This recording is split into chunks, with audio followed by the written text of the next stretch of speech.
to serve for all of you here today. Wolf, Auntie Anara, Midnight have been your analysts and your panelists for today.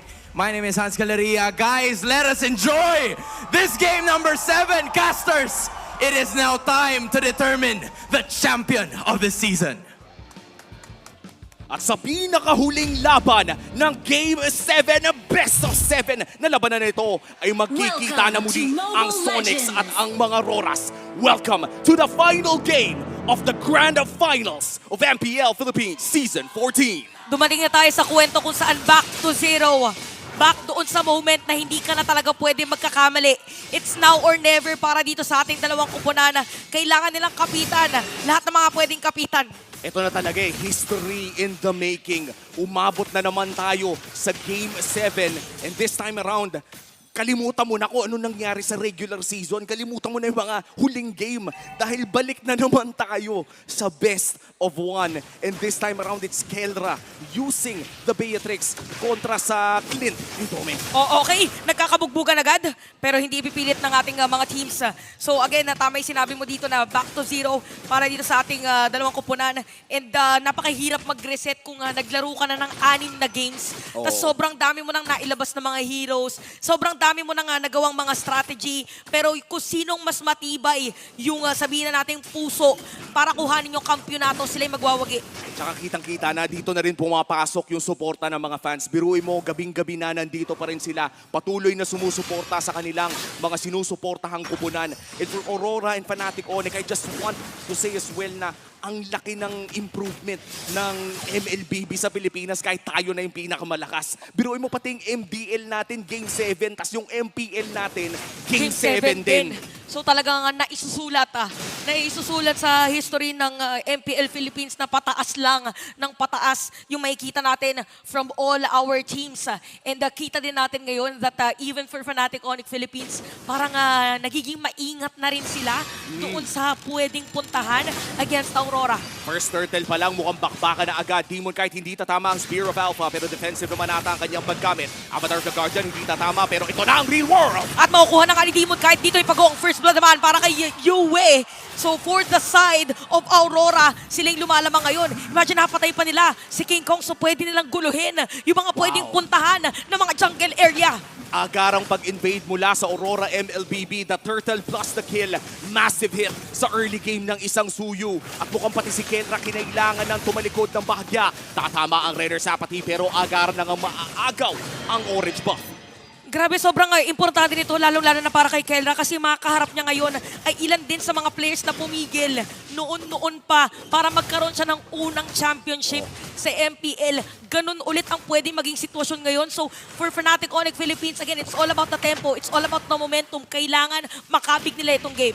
Kailangan talaga makabig dahil parang mala deja vu ito kay Kelra kung sakaling ma-reverse sweep sila. Ganun din ang nangyari before. But for Fnatic Onyx, kapit lang ng kapit against Aurora MLBB na kanina kamunti ka lang mawala sa kanila ang buong tournament na to. But with a comeback in a momentum shift, tinuloy nila ang paglalaban dito. Okay, so medyo hindi tutuloy yung Avatar of the Guardian. And King Kong ay mapatay dito ni Demon Kite. So medyo nagiging maganda dito for Aurora. Hindi pala medyo, talaga nagiging maganda kasi 2 beses na nilang napatay si King Kong. Oh wow, this is a big kill coming in from Aurora MLBB. Early game ang usapan, Suyu dapat ang sagot. Pero 2 beses na siyang nabigyan ni Demon Kite ng Aurora MLBB. This is the regular season MVP. This is King Kong. Practically the best jungler of the season during the regular split. Pero mukhang ngayon ay minamandohan na ng Aurora MLBB. Oh, kasi lagi nandun din sa pwedeng puntahan or sa usual na iniikutan niya. Kaya nga, pigil na pigil ngayon yung kanyang rotation. By the way, Kirk ay meron ng Thunderbelt. And kung titignan natin actually yung mga heroes ng dalawang teams natin, somehow ay ito yung mga signature heroes nila, even Kirk. So talagang labanan na to. Labanan na to ng puso. Labanan na to ng utak as well. Pero ang mas mautak na makakakuha ng turtle is gonna be Aurora. That's the second turtle of the game na makukuha ng Aurora. At 2,000 na nga kanilang kalamangan. Kailangan makabawi ni King Kong dito. Mahirap magsuyo kung hindi ka makakuha ng early game. Yes, mataas yung damage mo. Pero kailangan meron kang items para ma-activate mo yun. And so far, Kirk has been having a good game. Nagiging safe naman ang kanyang XP lane. At tandaan natin yung Thunderbelt, no, nagagamit din niya yan para makapag-push ng napakabilis. Okay, so ang pag-push na dito sa taas ay mabilis nga dahil parang ibipilit na rin ng Fnatic Onyx Philippines and also King Kong ay nakaagaw ng orange buff. So successfully masisira nila yan. Probably ay liliit yung kalamangan ng Aurora. Pero ganun din naman, parang nagkaroon din ng space si Doming doon sa may bottom lane. Hindi man nila nasulit yung plating, mukhang mapapabagsak naman nila ang Torre dahil na rin sa angking damage ng isang Clint pick. Magiging trade lamang ang ating mga Torre doon sa taas at mabubuhay naman si Brusco. 2-0 ang ating kill score at lamang pa rin ang Aurora MLBB. O 2K gold lead para sa kanila and parang very unusual for Fnatic Onyx Philippines na parang sila yung medyo napapaback That's true. doon sa may Riverside kasi nasanay tayo sa lahat ng nanonood din for sure ay mag-a-agree na sila yung parang nauuna doon sa mga positioning and ano to, Choto ni Brusco. O kumbaga parang sanay tayo na umaabante talaga yung Fnatic Onyx. No? As you said, sanay tayo na Onyx ang agresibo in the early game. Pero Aurora MLBB ngayon ang nangunguna against Fnatic Onyx. And hopefully we do see that identity coming from Onyx. No? Dahil ito yung nagpapanalo sa kanila during the regular season. This is what gave them the 13-1. And this might just be the first play na magsisimula nito. Conceal, nagamit na. Pero mukhang hindi itutuloy ng Fnatic Onyx ang play. Masasecure din ni King Kong yung kanyang purple buff. So, Retribution ay successfully magagamit niya. So, ibig sabihin, madaling pwedeng makuha ng Aurora yung turtle kasi wala nang retry dito si King Kong. So, kaya pala pumwesto sila doon is para ma-force na rin yung spell. So, ano ba, magiging mahaba ba tong game natin or parang ewan ko kung ma-team fight ba to or hindi? Parang tinutuloy-tuloy na nga ng Aurora. That is the third turtle of the game. 3 na ang nakuha ng Aurora MLBB. A clean early game para dito sa kupunan ng Aurora. At diretso lamang sila doon sa may top lane. Agara na pag-zone dito kay Brusco. At mukhang ilista mo na ang Torre na yan dahil kontrolado na ng Aurora MLBB ang lane sa taas. Binitawan na rin nila, no? Parang yung positioning nila dito is hindi na rin nila tinry na pumwesto nga doon. And si Doming, hayaha yung buhay ni Doming kasi so far, parang wala pa talaga nagiging threat sa kanya. And siya pa yung magiging threat mamaya. At mukhang si Doming talaga yung ipon na lang muna sa ngayon in the early game. Lamang pa naman ang kanyang team. Hindi pa siya nape-pressure na bumuhat ng sobra-sobra. And in terms of gold, no, lamang pala siya ng halos 2,000 against the gold standard na si Kenra. Pero in terms of damage naman, no, ay nandyan naman na yung damage ni Kenra. May Fury Hammer with 2 Legion Sword. Kapag nabuo ang BOD, kaya na rin mang-burst niyan. Good storyline na nabanggit mo ang gold standard at next standard dahil talagang magkakatutukan yan mamaya pagdating sa ating laban. But definitely sa middle lane, pero set up play. Wow! Guard ay tatawagin. Hindi mo kaya still alive para mabaliktad pa yata. At si Kirk dito nasa gitna ng mga players ng side ng Aurora. Kamunti ka na mamatay. Nabaliktad pa nga si Doming at saka si Demon Kite. Yung Doming Kite nakuha ng F-Nope pa. At itutuloy pa ata ni King Kong. Magda-dash out na ata dahil masakit din naman yung damage ni Yue. Pero ito na yung comeback na hinihingi ng Fnatic Onyx. Yung tamang paghuli lang sa isang target at yung burst na nanggagaling kay Kenra. Si Super Prince ay nakakatulong din sa paglatag ng crowd control. A very, very close game ngayon after that kill. Still, lamang naman ang Aurora ng 1,000. Pero ito nga yung tinatawag nating gold lead na kaya pa rin to-meme fight. Parang ito yung mga moments na pag nanalo sa isa pang team fight, yung side ng F-Nope, pwede na baliktarin. So kung ikaw ay parte ng Aurora o ikaw ay parte ng mga Sonics, ito na yung pagkakataon na ilabas ang mga energy ball dahil Lord na ang pag-aagawan ng ating mga teams. Makapigil hininga na first Lord. Unang Lord pa lamang ito pero momentum shifter kasi ang pinakaunang Lord, half HP na. Aurora MLBB ang may hawak pero ito na ang point of entry ng Fnatic Onyx. Papato na ng burst down, Rene J! Si Rene J mapipigilan yung kanyang pagpasok. Demon Kite pa rin na makakasecure ng Lord. Pero nagkakapalitan ng mga skills. Pero mga Jabon Beats na gagamitin doon. Kirk ay makapanay dito si Edward. At tuloy pa rin yata yung laban ni Deka. Kakalas na sila. 3 sa 3 ang natira.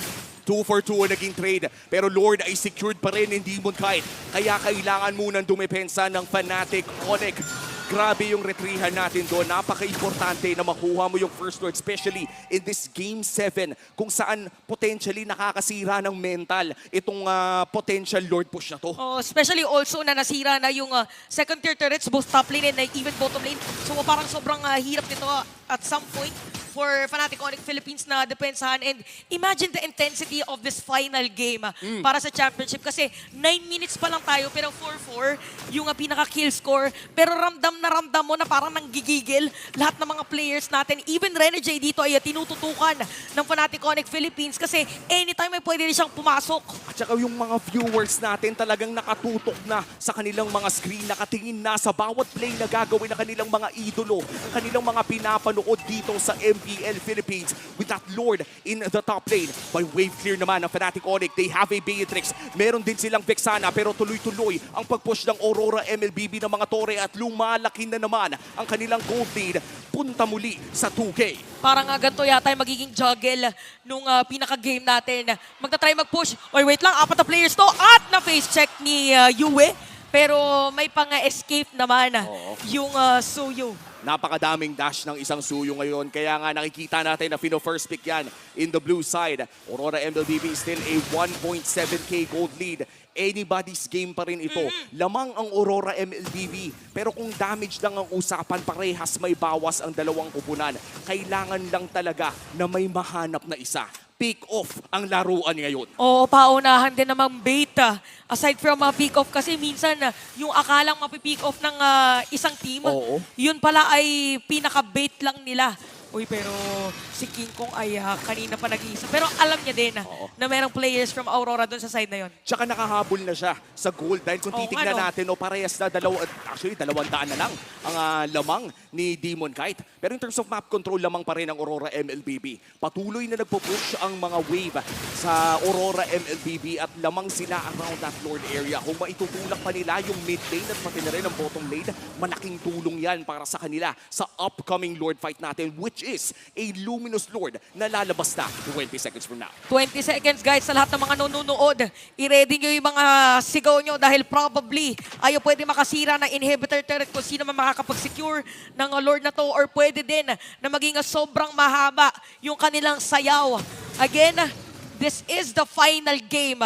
At after ilang minuto ay magkakaroon na tayo ng bagong kampyon sa MPL Philippines Season 14. Hindi na pwedeng magkamali. Lahat ng pre-practice, lahat ng inaral, lahat ng pinanood, dito na dapat tatatak iyon. Kirk, Earthshatter, hindi tumama. Edward with a taunt. Onward na, dyan na ang Lord. Masesecure ng Alpha!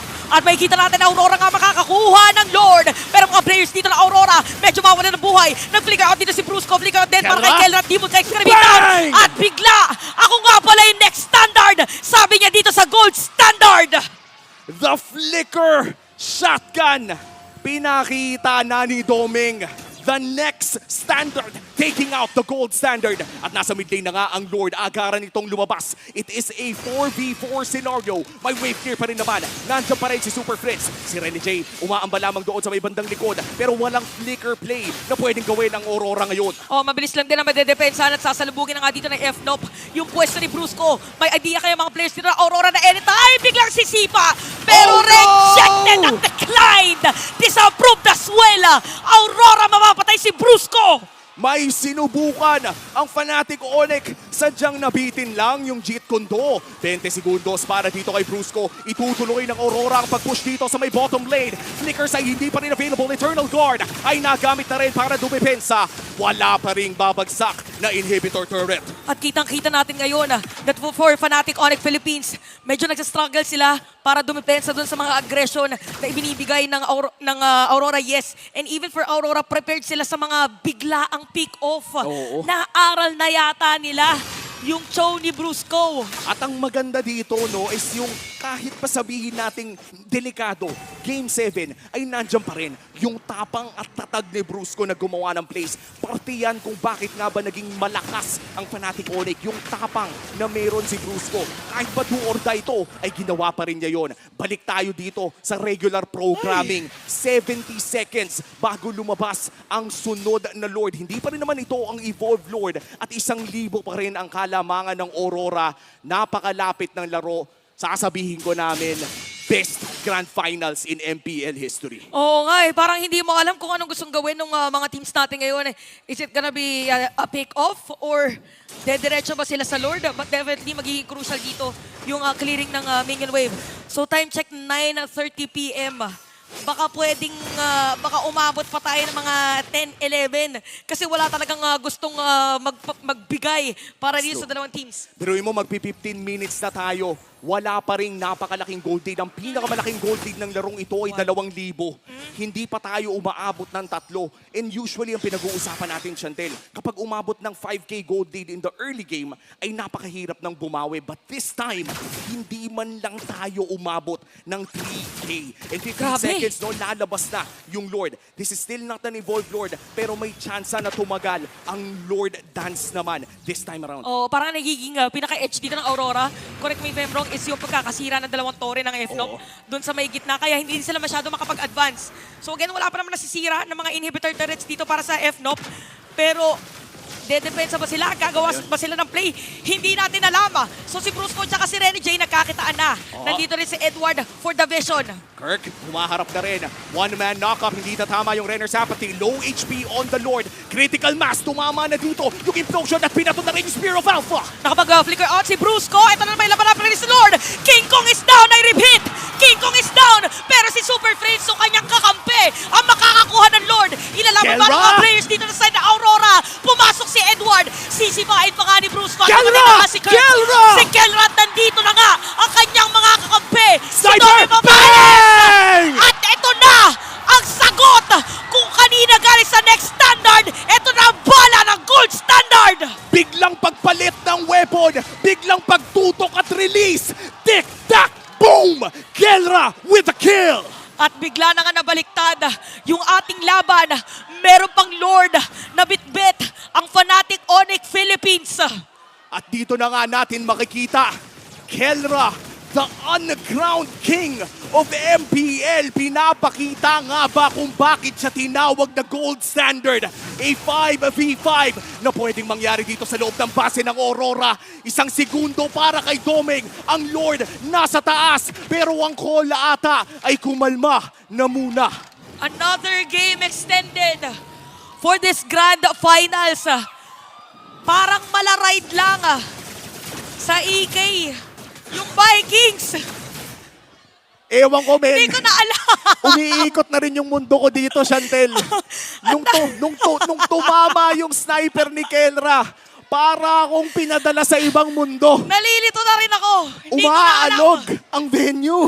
Hindi ko na alam kung anong susunod na mga mangyayari. At hindi ko rin alam kung may last trip pa ba. Di ko alam. But at this point, 80 seconds bagong Evolved Lord. MPL Philippines, this is. Ito yung dalawang teams na ipapadala Hinga muna. natin sa M6. Sa lahat na nanonood, inhale, Exhale. exhale. Hi. Hi, buhay. Ayan na, naririnig natin sigawan. Naririnig natin ang sigawan ng mga taga-suporta ng mga teams natin ngayon. Naglalabanan sila ngayon. Sinisigaw nila ang laman ng kanilang mga puso. Ibigay na ang lahat. Dahil sinabi mo na kanina, Chantel, ilang minuto na lang ay may bago ng hari ang MPL Philippines. A dawn of a new era. Mga bagong pangalan na umuusbong dito sa ating liga.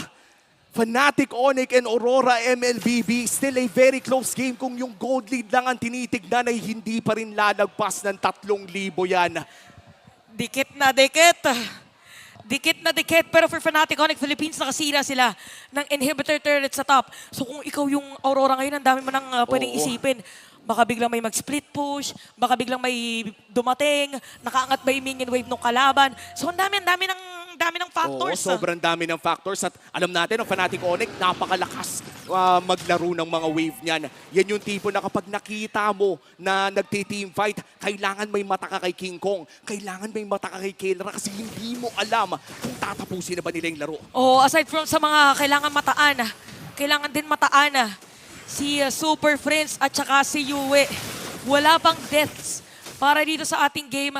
Parehas na naka-purify. So kung ikaw si Renny J at ikaw si Brusco or kung sino man may hawak ng crowd control, ang hirap abutin ng mga artillery mage na meron tayo ngayon. Ito na talaga ang masasabi nating mga makabagong mamaw ng mage. Dalawa sa mga pinakamalakas na mage users maglalaban ngayon in our potential final Lord of the game, the Evolved Lord. Rene J nagpakita na doon Si sa may King bandang Kong. likod. Si King Kong naghahanap ng pwesto.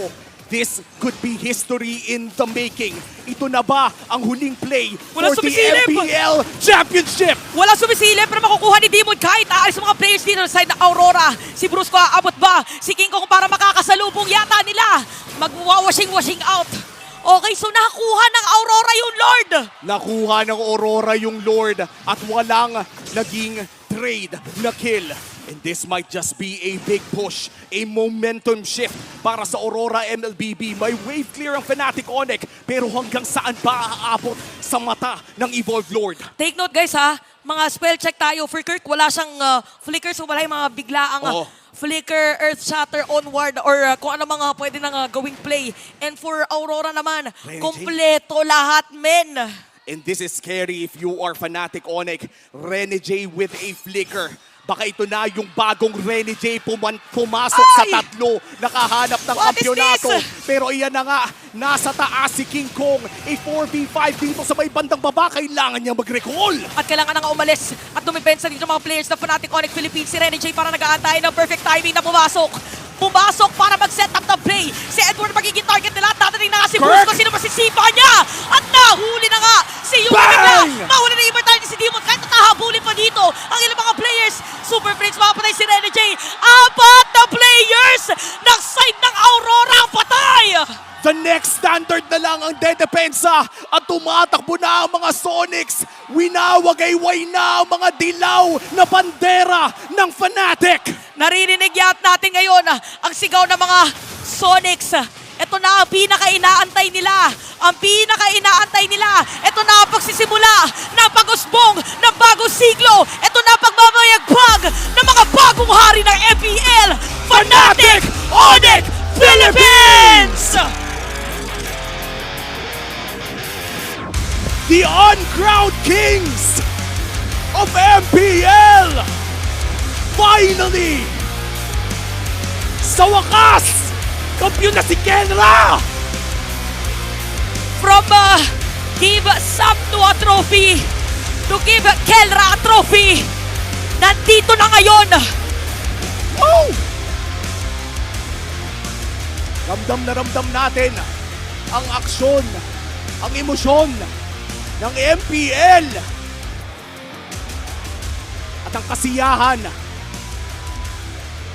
ng mga Sonics na nanonood ngayon. Pitong laro natin pinanood ang mga pinapadala at ipapadala nating teams for M6. 6 na weeks ng regular season at 5 araw ng playoffs. And this is it. Ang panapos ng seryeng ito, isa o baka nga hindi isa, ang pinakamagandang serye, ang pinakamagandang Grand Finals at ang unang kampyonato ng Gold Standard. What a game! What a game by Fnatic Onyx Philippines! Ang mga bagong hari ng MPL Philippines. Ika nga ni Coach Ducky, birthright ni Kelrang mapunta sa M6 at maging kampyon sa MPL. But this time, hindi lamang victory niya ang ating tinitignan, ang victory ng Fnatic Onyx Philippines. And of course, ang pagpunta ng Aurora MLBB sa M6. Maraming hindi naniwala na kaya nilang dalin sa best of 7 to. Pero nailabas ng Aurora MLBB ang mga tinatagong lakas para umabot ito ng Game 7.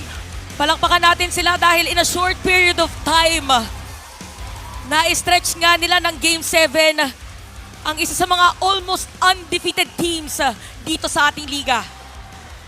Nangako ang Aurora MLBB sa kanilang roster reveal na magiging malakas sila at napatunayan nila ngayon yun. Pero ngayon, makakausap na natin ang mga kampyon Fnatic Onyx Philippines. Ladies and gentlemen, your MPL Philippines Season 14 champions, Fnatic Onyx